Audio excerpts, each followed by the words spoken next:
नमस्कार, मैं सुनीता कथा मंथन में आप सबका स्वागत करती हूँ। कथा मंथन में आज सुनिए शिवानी जी की कहानी मायापुरी का 5वां अध्याय। इसके पहले के अध्याय आपको हमारी प्लेलिस्ट से मिल जाएंगे, लिंक आपको आई बटन में मिल जाएगा। अविनाश और सतीश अपने कमरे में सोने चले गए। अविनाश तो तकिए पर सिर रखते ही सो गया, पर सतीश की आंखों में नींद नहीं थी।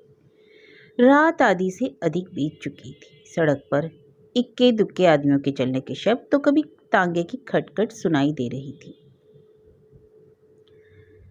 मित्र की शांत निद्रा को देखकर सतीश को ईर्ष्या हुई। कितना भाग्यशाली है अविनाश। आज सविता का नए सिरे से कड़ा रूप देखकर वह पहले अपनी आंखों पर विश्वास नहीं कर सका था। कितनी बदल गई थी वह। हाथ पैर आंखें नाक सब कुछ जैसे बढ़ती हुई स्थूल चर्बी के नीचे दबकर चिपटे हो गए। कितनी बदल गई। उसके बक्से की तह में पड़ा हीरे का क्रॉस भी उस मोटी गर्दन में पूरा तो नहीं पड़ेगा। सविता के मोटे शरीर को कल्पना के पर्दे में ढकेल कर ना जाने क्यों एक दुबली पतली लड़की बार बार उसकी आंखों के सम्मुख आ जा रही थी। उसकी बड़ी बड़ी नीची झुकी आंखें और भुवन मोहिनी हंसी के साथ साथ गालों में पड़ते दो गहरे गड्ढे। आज जब वह क्षण भर के लिए उससे टकरा गई, तब थोड़ी देर के लिए उसकी आंखें ऊपर उठी थी, पर मुख क्षमा याचना थी उनमें। इतनी उदास क्यों रहती है वह लड़की, सतीश सोचने लगा। इस भांति कभी सविता कभी शोभा की बातें सोचते सोचते वह सो गया। नित्य संध्या को शोभा वृद्ध जनार्दन के साथ घूमने जाती। खिड़की पर खड़ा सतीश प्रायः ही देखता वयोभार से झुके पिता को और शोभा को। कितने सुंदर भांजों से उसकी साड़ी बंधी रहती, आंचल की एक एक तह स्त्री से दबी सी रहती। लौटने का समय उसे स्वयं ही ना जाने कैसे ज्ञात हो जाता। पुस्तक लेकर या कोई पत्र लेकर वह खिड़की के पास बैठ जाता। शोभा ऊपर आंखें उठाकर कभी नहीं देखती। एक बार वह ना जाने किस बात पर खिलखिलाकर हंस पड़ी थी। जनार्दन जी भी हंस रहे थे। शोभा का उन्मुक्त हास्य सतीश को नया सा लगा। आज तक कभी भी उसने उसे खिलखिलाकर हंसते नहीं सुना था। उसे दोनों कहीं देख न ले, यह सोचकर वह खिड़की से हट रहा था कि अविनाश ने कंधे पर हाथ रखा। चिंतन में खोया सतीश चौंक पड़ा। अरे तुम कब आ गए? अरे मैं तो कब से खड़ा हूं, तुम्हारा ही तो ध्यान इधर नहीं है। क्या यह प्रकृति निरीक्षण दैनिक नियम है? मतलब? सतीश बोला। माने यही कि दलदल में फंसकर निकलना थोड़ा कठिन होगा। अविनाश हंसा। पहले क्यों बुझा रहे हो? अविनाश ने कहा। सतीश मैं हंसी नहीं कर रहा हूँ, मैं कई दिन से देख रहा हूँ कि तुम जिस विमुक्त दृष्टि से शोभा को देखते हो उसे एक बाहर का मनुष्य भी समझ सकता है। ताश खेलते खेलते पत्ती फेंकना भूल जाते हो, घूमने जाती है तो खिड़की पर खड़े हो जाते हो। 2 दिन में आकर चुपचाप लौट गया, पर आज नहीं। सोचा अब और आगे नहीं बढ़ने देना चाहिए। एक अबोध अनाथ सरला को क्यों व्यर्थ में स्वर्ग का द्वार दिखाते हो, जब उसके लिए प्रवेश सर्वथा निषिद्ध है? तुम तो राजदूत महोदय के जमाता बनकर खिसक जाओगे स्विट्जरलैंड, और वह आकाश के तारे देंगे। देखते नहीं उसकी निर्दोष आंखें? उसके हृदय में अभी तक तुम्हारे लिए कोई विकार नहीं। वह जानती है कि सविता तुम्हारी वाग्दत्ता है, उसी से तुम्हारा विवाह होगा। यदि कभी उसे तुम्हारे उसके प्रति आकर्षण का आभास में मिल जाएगा तो अनर्थ हो जाएगा। सतीश की सिगरेट हाथ ही में जलकर राख उगल रही थी। मित्र के कंधे को हिलाकर अविनाश फिर बोला। मुझे भविष्य में तूफान के बादल अभी से दिख रहे हैं सतीश। तुम नहीं जानते तुम में कितना आकर्षण है, कितने वांछनीय हो तुम। अंग्रेजी में जिसे कहते हैं लेडी किलर, वही तो हो तुम सतीश। बायरन का सा तुम्हारा व्यक्तित्व, उसे भी ना ले डूबे। सतीश ने सिगरेट बुझाकर फेंक दी और हाथ झाड़कर खड़ा हो गया। बोला, लंबी लंबी बातें करना सीख गए हो देखता हूँ।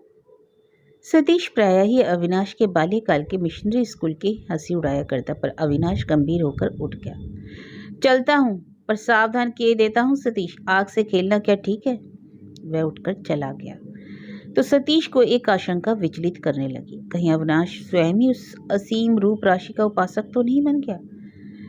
पूजा के दिन कहे अविनाश के शब्द मिल्क एंड हनी कॉम्प्लेक्शन उसके कानों में गूंज उठे। ईर्ष्या की लहर उसके सिर से पैर तक दौड़ गई।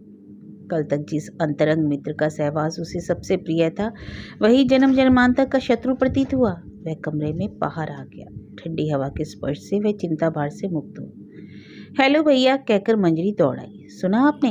कल हमें आपको तिवारी जी के यहाँ निमंत्रण है। उनके पुत्र का जन्मदिन है, पर उपहार क्या लाया जाए? चलिए ना, समय पर ही ले आए। मैं और शोभा तैयार हैं, कल इतवार है, हजरतगंज तो बंद रहेगा। ओ, तो तुम लोग चले जाओ, मैं नहीं जाऊंगा, कहकर सतीश साइकिल उठाकर चला गया। भाई का फूला मुंह देखकर मंजरी चुप चली आई। रिक्शा मंगवाकर वह शोभा को साथ ले अकेले ही उपहार लेने चली गई। गोदावरी की बेचैनी कई दिन से फिर बढ़ गई थी। इस बीच में श्वास अवरुद्ध होता प्रतीत होता। मृत्यु मानो दोनों हाथ पसारे उसकी प्रतीक्षा कर रही थी। कभी कभी घबराकर वह हाफती हाफती बैठ जाती, देखती पार्श्व की सेज पर वृद्ध जनार्दन है या नहीं। पति को पास लेटा देखकर उसे चरम शांति का अनुभव होता।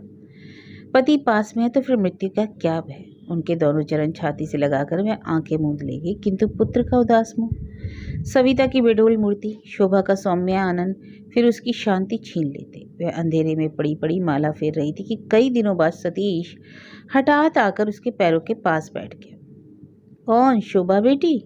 नहीं अम्मा, मैं हूँ, वे लोग तो हजरतगंज गए हैं, सतीश ने कहा। बत्ती जला ले सतीश।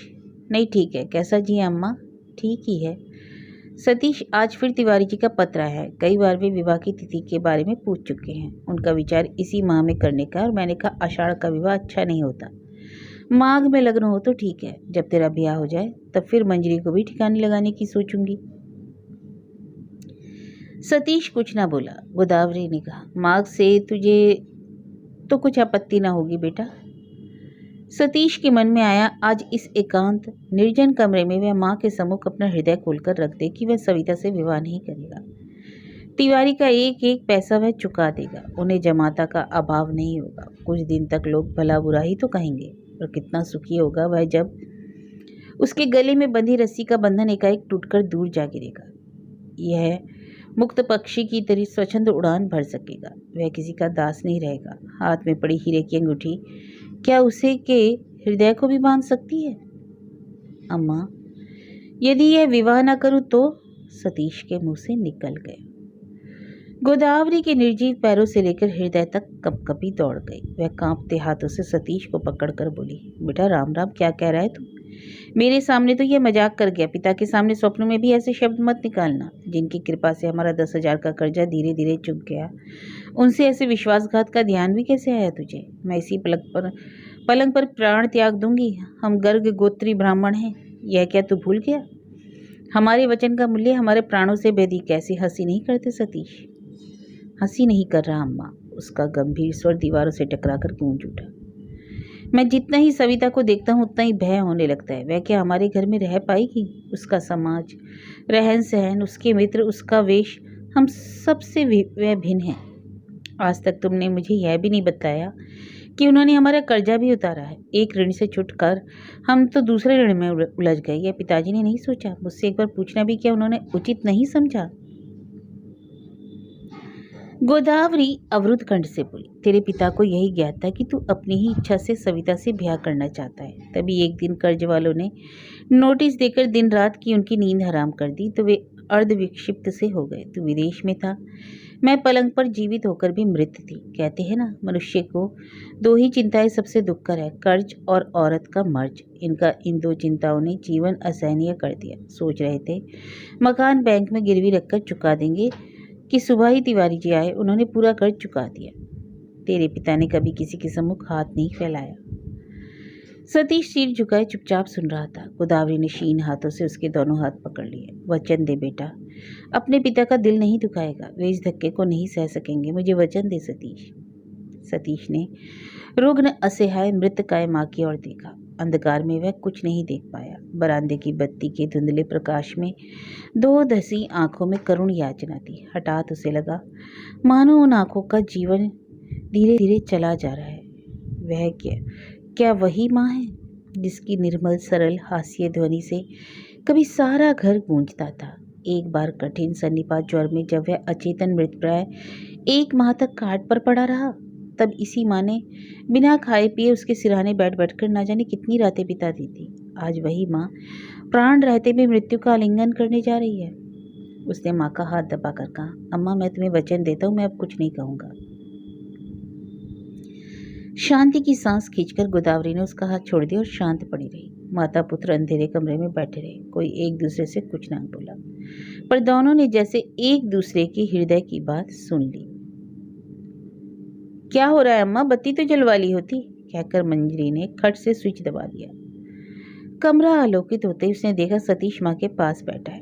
दोनों के मुंह उदास देखकर वह कुछ कहने ही जा रही थी, पर अपने को रोककर वह बात पलट कर बोली, देखिए अम्मा, इसमें 3 उपहार हैं, एक मैकेनो है, एक बड़ी सी इलेक्ट्रिक ट्रेन है और एक फाउंटेन पेन। मैं वहीं से बंधवा भी लाई हूँ। तीनों उपहार एक सुंदर पैकेट में लाल रिबन से बंधे थे। सतीश ने उपहार देखने का कोई उत्साह नहीं दिखाया। अम्मा भी चुपचाप पड़ी रही। मंजरी उपहार को वहीं मेज पर रखकर चली गई। दूसरे दिन यूनिवर्सिटी से लौटते ही मंजरी को माँ ने स्मरण दिलाया कि उसे पार्टी में जाना है। मंजरी चाय लेकर भाई के कमरे में गई तो वह बिना दाढ़ी बनाए ही बैठा कुछ काम कर रहा था। भैया 5 तो बजने को हैं, आप तैयार नहीं हुए? 5:30 पर तो पहुंचना है। बिना ऊपर देखे ही सतीश लिखता रहा, तुम लोग तैयार हो जाओ, मैं भी आता हूँ। वह कलम को एक नीचे रखकर बोला, यदि तुम ही दोनों चली जाओ तो कैसा हो, मुझे बहुत लिखना है। वाकूफ कही आपने भी। मंजरी ने प्याला रख दिया और दम से मेज के ही कोने तक पर हाथ रखकर बैठ गई। आपके लिए 3 बार फोन आ चुका है, ना जाने कितने तो मिनिस्टर आ रहे हैं और हम 2 चले जाएं। उठिए जल्दी, मैं और शोभा भी आते हैं। सतीश हाथ में कलम लिए बैठा ही रहा। उसे जाना ही तो होगा। रुग्ण माँ का पीला चेहरा फिर उसकी आंखों में आ गया। पंखे की हवा में चाय ठंडी हो रही थी। निस्वाद ठंडी चाय को एक ही सांस में घुटक कर उसने तौलिया उठा लिया। ना हाथ मुंह धोकर वह तैयार होने लगा। नित्य सीधी साड़ी में रहने वाली शोभा को मंजरी रेशमी साड़ी पहनने को मना रही थी। वह उसे बुलाने गई तो देखा वह एक कटाऊ वायल की अति साधारण साड़ी पहनकर बैठी थी। मुंह लटकाकर मंजरी बोली, मैंने तुम्हें तैयार होने को कहा था और ये खटाऊ वायल का विज्ञापन बनने को नहीं। पर मैं तो कभी रेशमी साड़ी नहीं पहनती, तू ही बता कैसे पहनूं। मंजरी की आंखों में अभिमान के आंसू आ गए। वह बोली, मुझे लज्जित करती है मार्बल, मैंने ऐसी साड़ी पहनी है। उसने आज एक बहुमूल्य तंजोरी रेशमी साड़ी पहनी थी। पीली साड़ी पर बने काले सुनहरे हाथी चमक रहे थे। हाथों में पतले पतले स्वर्ण जड़ित घुंघरू जड़े वलय थे। काली काली सरपड़ी सी लंबी दुवेणियां घुमा घुमा कर कानों के ऊपर बंधी थी। उन्हीं के बीच झूल रहे थे माँ के जड़ाऊ झुमके। कितनी सुंदर लग रही हो मंजरी, मैं कभी रेशमी साड़ी पहनती नहीं हूँ, आंचल खिसक जाता है, इसी से यह पहनी है। जी हाँ, पूजा के दिन लाल रेशमी कैसे पहनी थी? अरे वह तो शोला था मंजू, मैं नैवेद्य बना रही थी। शोला शुद्ध समझा जाता है, मौसी ने कहा शोला ही पहनकर बनाना, इसी से पहन लेती। अगर ना पहनती तो मौसी प्रसाद भी ग्रहण न करती। मैं बताऊँ मंजरी, मुझे छोड़ जाओ बहन, मैं कभी आज तक पार्टी में गई भी नहीं हूँ। शोभा मंजरी से अनुनय भरे स्वर में बोली, चल हट, 5:30 यहीं हो गए, ले पहन यह साड़ी। यह तो नहीं है ना रंगीन। ड्रॉर खोलकर उसने अपनी एक श्वेत शिफॉन निकाल दी और एक श्वेत बड़ौदा जरी का ब्लाउज। शोभा को कुछ कहने का साहस नहीं हुआ। हार मानकर वह साड़ी लेकर बदलने चली गई। साड़ी पहनकर वह आईने के सामने खड़ी हुई तो लज्जा से उसकी कनपटी तक लाली दौड़ गई। ब्लाउज मंजरी के अधिकांश ब्लाउजों की भांति छोटा था। साड़ी से ढकने पर भी उसकी क्षीण कटी के ऊपर का भाग अनावृत झांक रहा था। गला नाव की भांति नीचे तक उतर आया था। मंजरी ने कहा, कितना सूट करता है तुझे यह बोट नेक, ले यह मोती की लड़ी और डाल ले, आज जूड़ा बना मार्बल, छोटी में तो तू बहुत छोटी स्कूल की लड़की सी दिखती है। जूड़ा बनाकर उसने फूलों की वेणी लगा दी, फिर खींचकर गोदावरी के कमरे में ले गई। अम्मा देखो, मार्बल बिल्कुल मुलगांवकर की तस्वीर नहीं लग रही। गोदावरी का कमरा संध्या से धूमिल था। उसी धुंधले प्रकाश में उसने लज्जावती उस रूप की प्रतिमा को देखा। एक क्षण में पुत्र के उदास मुख का रहस्य स्पष्ट हो गया। वह फिर सिहर गई। रजाई ऊपर तक खींचकर बोली, देर मत कर, जाओ बेटी। शोभा का हाथ पकड़कर मंजरी उसे कठपुतली सी खींच ले गई। गोदावरी की तूफान की पहली आंधी उठ रही थी। पहले दिन ही तो शोभा अब उसके पैर छूकर पायताने पर खड़ी थी। तभी हठात जिस आशंका ने उसके हृदय को झकझोर दिया, वही अनाज मूर्तिमती होकर जीवित खड़ी थी। आंखें बंद कर वह निशब्द पड़ी रही। नियति का अट्टहास राशीभूत होकर अंधेरे कमरे में गूंज उठा। दीवारों से गूंजती ध्वनि उसके कानों में बज उठी, तूने अपने पुत्र के सुख की चिता जला दी। गोदावरी के हृदय में पीड़ा ने शूल से चुभ हो दिए। उसके जी में आया, वह दौड़कर पति के वक्ष स्थल में मुँह छिपा ले। निर्जीव अशक्त अवश पैरों को उठाने की विफल चेष्टा कर वह तकिए में मुंह छिपाकर सिसक उठी।